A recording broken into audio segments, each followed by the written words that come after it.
और चलिए खबरों को अब विस्तार से देखते हैं और बात करते हैं कृषि कानून की। तो भोपाल से ये बड़ी खबर आपको बता दें, बीजेपी ने अपनी पूरी ताकत इस कानून को किसानों को समझाने में झोंक दी है। कानून के बारे में बीजेपी किसानों को जानकारी देने में जुट गई है और इसको लेकर सम्मेलन के जरिए जानकारी देने का काम किया जा रहा है। कल भोपाल में सम्मेलन हुआ और अब आज के दिन अगर बात की जाए तो जबलपुर रीवा संभाग में सीएम शिवराज सिंह चौहान सभा करेंगे।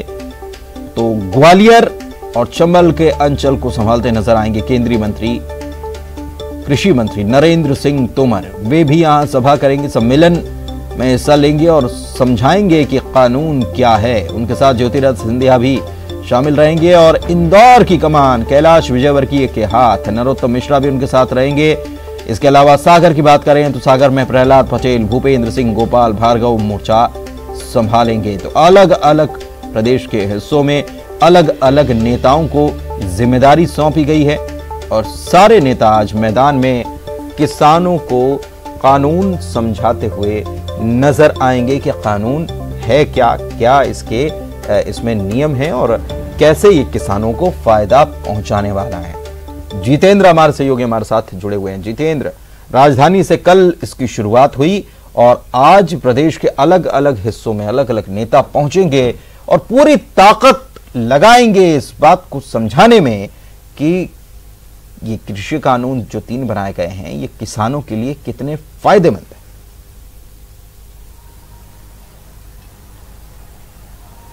बिल्कुल पुनीत, अगर बात की जाए तो अब किसान आंदोलन के अगर विरोध में विपरीत देखा जाए तो बिल्कुल आप देख सकते हैं कि किसान सम्मेलन आयोजित किया जा रहा है, जहां एक तरफ किसान आंदोलन कर रहे हैं, वहीं दूसरी तरफ जो बीजेपी के बड़े नेता हैं वो इस पूरे मामले को लेकर किसान सम्मेलन करते हुए किसानों को ये समझाने की कोशिश कर रहे हैं कि कहीं ना कहीं ये उनके फायदे का बिल है और उनके आगे से आकर भविष्य में उनको काम आने वाला बिल है। तो कह सकते हैं आज प्रदेश में 4 जगहों पर बड़े नेता हैं जो कह सकते हैं कि कृषि मंत्री नरेंद्र सिंह तोमर मौजूद रहेंगे ग्वालियर चंबल में, और वहां पर उनके साथ सांसद ज्योतिरादित्य सिंधिया रहेंगे और किसानों को ये चीज समझाने की पूरी कोशिश करेंगे कि कहीं ना कहीं ये बिल उनके लिए, तीनों बिल फायदे के लिए है और उन्हें भड़काया जा रहा है, दूसरे राजनीतिक जो दल है उसका फायदा लेने की कोशिश कर रहे हैं। वहीं अगर बात की जाए तो मुख्यमंत्री शिवराज सिंह चौहान और प्रदेश अध्यक्ष विष्णुदत्त शर्मा ये रीवा में रहेंगे, जबलपुर में रहेंगे और वहाँ के किसानों को इस पूरे बिल के बारे में अवगत कराएंगे। कह सकते हैं इसके अलावा जो है राष्ट्रीय महासचिव कैलाश विजयवर्गीय और गृह मंत्री नरोत्तम मिश्रा के कंधों पर भी जिम्मेदारी है, वो इंदौर संभाग में रहेंगे,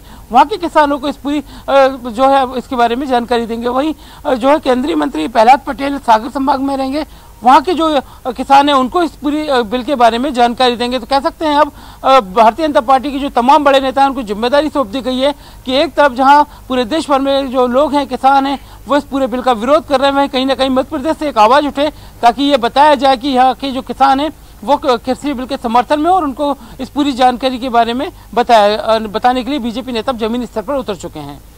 जमीनी स्तर पर उतर चुके हैं। बहुत बहुत शुक्रिया जितेंद्र आपका इस तमाम जानकारी के लिए। तो बीजेपी के नेता जमीनी स्तर पर उतर चुके हैं, कृषि कानून बन गए और अब उनको समझाया जा रहा है किसानों को। कृषि कानून के समर्थन में भोपाल में कृषि सम्मेलन आयोजित किया गया, जिसमें भोपाल और नर्मदापुरम संभाग के किसान शामिल हुए। इसमें सीएम शिवराज सिंह चौहान, प्रदेश अध्यक्ष वीडी शर्मा, प्रदेश के कृषि मंत्री कमल पटेल समेत कई नेता भी मौजूद थे। मुख्यमंत्री ने सम्मेलन में किसानों को संबोधित किया और कहा कि 18 दिसंबर को किसानों के खातों में राहत राशि जमा करेंगे। कृषि कानून पर कांग्रेस किसानों को भरमा रही है। प्रदेश में किसान मंडियां खत्म नहीं होंगी। इस सम्मेलन में किसान ढोल नगाड़ों के साथ पहुंचे थे। बीजेपी नेता ढोल नगाड़ों पर थिरकते भी नजर आए।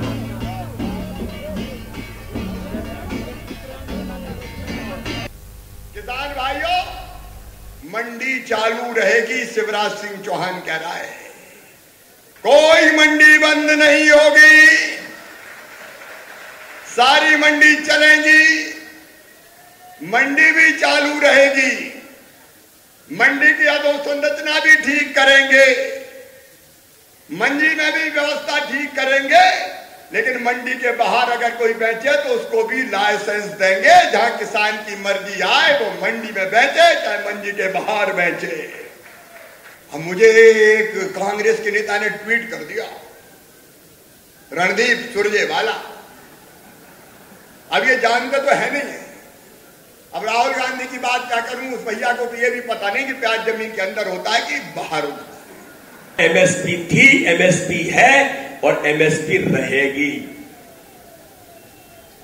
मंडियां खत्म हो जाएंगी, मंडियों के अंदर किसान अपना फसल को बेचने के लिए नहीं जा सकते।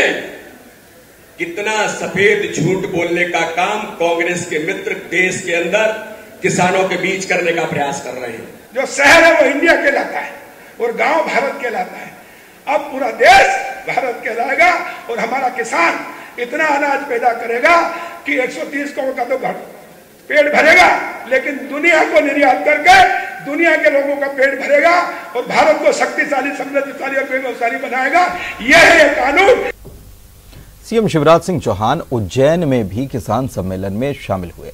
सीएम ने यहां पर कांग्रेस को निशाने पर लिया और कहा कि कमलनाथ ने किसान कर्ज माफी का फर्जी प्रमाण पत्र बंटवा दिया। सीएम ने नए कृषि कानून को लेकर कहा कि प्रदेश में मंडियां खत्म नहीं होंगी। नए कृषि कानून को किसानों के हित में बताते हुए नजर आए। सीएम ने कहा कि विपक्ष किसान आंदोलन पर घड़ियाली आंसू बहा रहा है।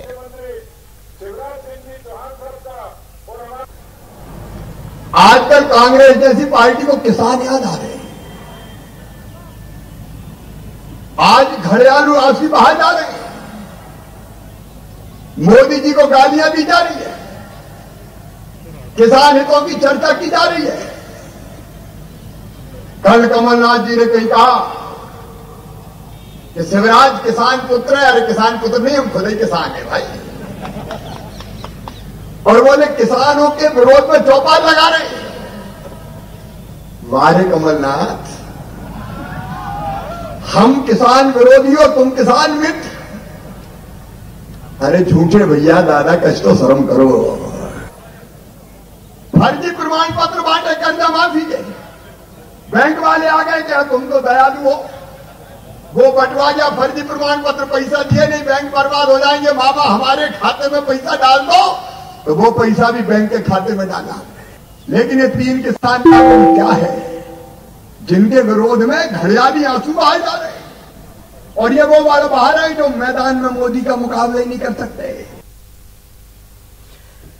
किसानों को लेकर बीजेपी और कांग्रेस के बीच सियासी सरगर्मी तेज हो गई। बीजेपी जहां फैसलों को किसानों के लिए लाभकारी बताने में लगी है, तो दूसरी तरफ कांग्रेस सरकार को निशाने पर ले रही है, एक भी मौका नहीं छोड़ रही है। इसके छोटे किसान के लिए, लघु एवं सीमांत किसान के लिए, वो किसान जो कभी किसी कर्ज के लिए बैंक के दरवाजे भी नहीं जाता, उस किसान को राहत देने के लिए प्रधानमंत्री नरेंद्र मोदी जी ने किसान सम्मान निधि के बतौर 6,000 रुपए साल और बाद में मुख्यमंत्री शिवराज सिंह चौहान जी ने 4,000 रुपए और जोड़ते हुए 10,000 रुपया साल किसान के खाते में डालने का काम शुरू किया। और किसान सम्मान निधि जो मोदी सरकार दे रही थी, उसे रोकने का काम कमलनाथ जी ने किया था। और ये पैसा लगातार किसानों के खाते में, लक्षित किसानों के खाते में, वो किसान जो किसान इस दायरे में आता है, लघु एवं सीमांत किसान है, छोटा किसान है, उनके खाते में राशि डाली जा रही है। लेकिन इस राशि को रोकने का जुर्म, अपराध, राजनीतिक पाप किया था कमलनाथ सरकार ने, कांग्रेस सरकार ने। मध्य प्रदेश में भाजपा सरकार को प्रदेश की जनता और किसान अच्छे से पहचानते हैं। जो 15 सालों के दौरान समर्थन मूल्य नहीं दे सके, उसके बदले गोलियां देते रहे। 8 महीने की सरकार में अतिवृष्टि से फसलें नष्ट होने पर 1 पैसे का मुआवजा नहीं दे सके। अब फंड ट्रांसफर के नाम पर झुनझुना पकड़ा रहे हैं, जुमलेबाजी कर रहे हैं। दूसरी तरफ कमलनाथ सरकार, जिसने 26 लाख किसानों का कर्जा माफ करके खातों में पैसा ट्रांसफर किया। प्रदेश की जनता जानती है कि धोखेबाजी से बनी हुई सरकार केवल और केवल खुद का भला कर सकती है, कभी किसानों का भला नहीं कर पाएगी। भोपाल से बड़ी खबर की बात करते हैं। निकाय चुनाव की तैयारी में कांग्रेस जुट गई है और कांग्रेस प्रभारी मुकुल वासनिक भोपाल आ रहे हैं। निकाय चुनाव को लेकर 3 जिलों की बैठक की जाएगी, जिसमें भोपाल, सीहोर और रायसेन जिले की समीक्षा की जाएगी। पूर्व महापौर और निकाय चुनाव के प्रतिनिधि इस बैठक में शामिल होने वाले हैं। जितेंद्र हमारे सहयोगी हमारे साथ इसी खबर पर लाइव जुड़े हुए हैं, उनसे जानकारी लेते हैं। जितेंद्र, एक अहम बैठक होने जा रही है, तैयारी में कांग्रेस जुट गई है, मुकुल वासनिक आ रहे हैं और ये बैठक लेने वाले हैं।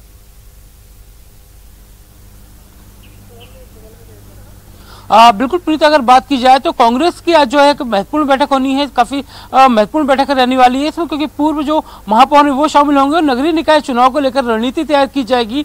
3 जिलों के जो है जनप्रतिनिधि हैं वो शामिल होंगे और इसके अलावा AICC के मेंबर शामिल होंगे नगरीय निकाय चुनाव को लेकर। इससे पहले कांग्रेस ने कुछ लोगों को जिम्मेदारी भी सौंपी है कि उनको महापौर का जो प्रतिनिधित्व करना है, चुनाव करना है, इन सारी चीजों को लेकर उन्होंने एक कमेटी भी तय की है। हालांकि आज जो बैठक होनी है उसमें प्रदेश प्रभारी हैं मुकुल वासनिक ये सारी चीजों को लेकर तय करेंगे कि किस तरह से इस चुनाव को जीता जाए, क्योंकि नगरीय निकाय चुनाव कांग्रेस के लिए लाज बचाने का सवाल खड़ा हो चुका है, क्योंकि कांग्रेस को कहीं ना कहीं अपनी लाज बचाने के लिए पूरे जो नगरीय निकाय हैं, नगर निगम में 16 नगर निगम में, इनमें कहीं ना कहीं दमदारी के साथ उतरना होगा। हालांकि बात की जाए तो 16 नगर निगम में अभी तक बीजेपी के ही मेयर काबिज हैं। कह सकते हैं ये सबसे बड़ी कड़ी टक्कर होगी कि कांग्रेस क्या अपने मेयर बनाने में इस बैठक को कहीं ना कहीं सार्थक कर पाएगी, और उसके अलावा नगरीय निकाय चुनाव में कितनी संख्या में उनके जनप्रतिनिधि चुनकर आते हैं, ये सबसे बड़ा कांग्रेस के लिए सवाल खड़ा हो रहा है। शुक्रिया आपका इस जानकारी के लिए जितेंद्र। ब्रेक के बाद आपका स्वागत है। चलिए आगे बढ़ते हैं। मध्य प्रदेश में फिल्म सिटी बनेगी। जी हाँ, डायरेक्टर राजकुमार संतोषी ने गृह मंत्री नरोत्तम मिश्रा से मुलाकात की है। मध्य प्रदेश में फिल्म सिटी खोलने को लेकर बातचीत हुई है। राजकुमार संतोषी भोपाल में फिल्म एकेडमी भी खोलना चाहते हैं। इसके साथ ही उन्होंने फिल्म की शूटिंग की परमिशन को लेकर भी बात की।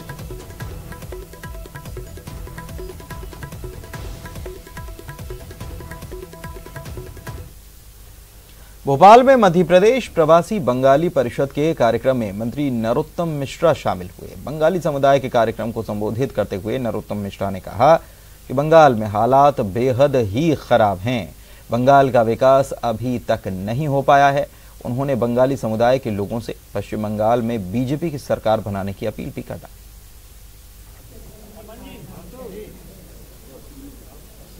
जब भी कम्युनिस्ट भी मजदूर के नाम पे वोट मांगता है, गरीब के नाम पे वोट मांगता है, ममता भी गरीब के नाम पे, कमजोर के नाम पे वोट मांगती है। फिर क्या हालत है कि ग्रोथ रेट पश्चिम बंगाल की गिर रही है, गुजरात की बढ़ रही है, हमारी मध्य प्रदेश की बढ़ रही है। जहां जहां भाजपा की सरकार है वहां हमारी ग्रोथ, आखिर लॉ एंड ऑर्डर की स्थिति पश्चिम बंगाल 124 कार्यकर्ता हमारे बंगाल के शहीद हुए, 124 मार दिया गया। रात में बंगाल में निकल नहीं सकते, मुझे ठहरने को होटल नहीं दिया।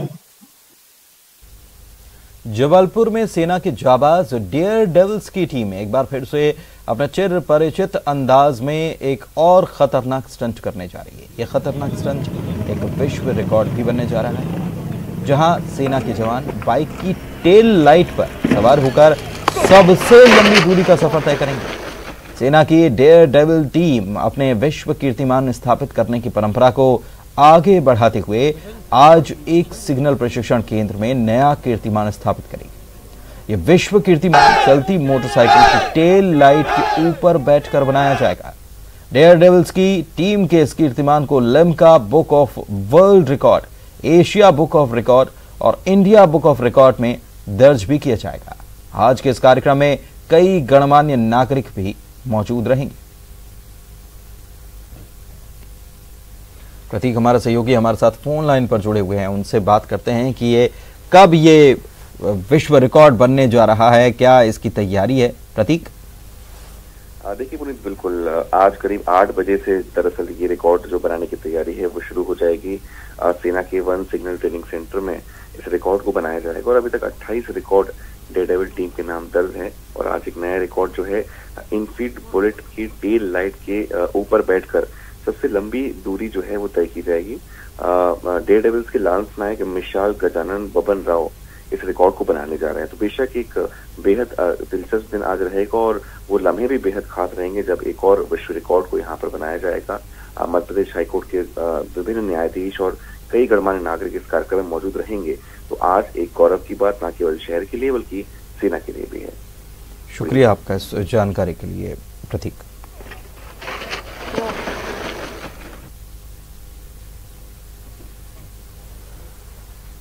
भिंड पुलिस एक नया प्रयोग करने जा रही है। अपराध की तरफ जा रहे लोगों को सही दिशा दिखाने और संदेश देने को लेकर नई पहल की जा रही है। चंबल में बागी दस्युओं के खात्मे और उनके समाज की मुख्य धारा में लौटने को लेकर पुलिस संग्रहालय तैयार करने जा रही है। कुख्यात डाकू मोहर सिंह के कर्म क्षेत्र मेहगांव में इसके लिए स्थान भी चयनित कर लिया गया।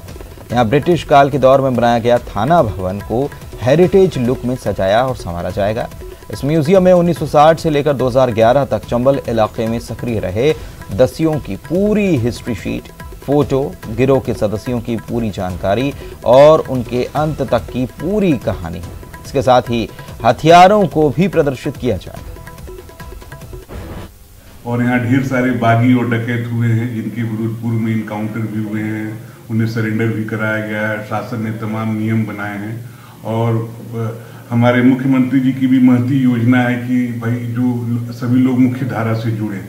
तो इसी दृष्टिकोण से जो है भिंड पुलिस जो है डकैतों से संबंधित सामग्री इकट्ठा की है और मेहगांव थाने की पुरानी बिल्डिंग में जन सहयोग से एक म्यूजियम बनाया जा रहा है जिसमें जितने भी पुराने डकैत हैं, सरेंडर डकैत हैं या जो बड़े बड़े इनकाउंटर हुए हैं या जो बड़ी बड़ी घटनाएं हुई हैं उनके फोटोग्राफ्स और भी जीवित चीजें लगाई जाएंगी ताकि लोगों को जानकारी मिले।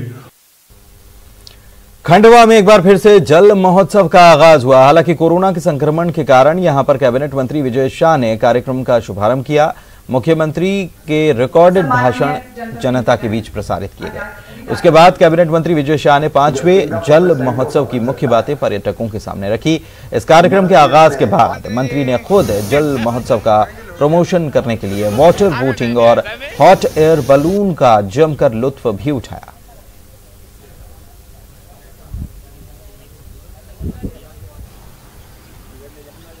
ये बलून आप देख रहे हैं, ये हम लोग विदेश जाते थे या गोवा जाते थे, जब ये सारे एडवेंचर्स गतिविधियां पाते थे, हम मध्य प्रदेश में ऐसी गतिविधियों की हम कल्पना ही नहीं कर सकते थे।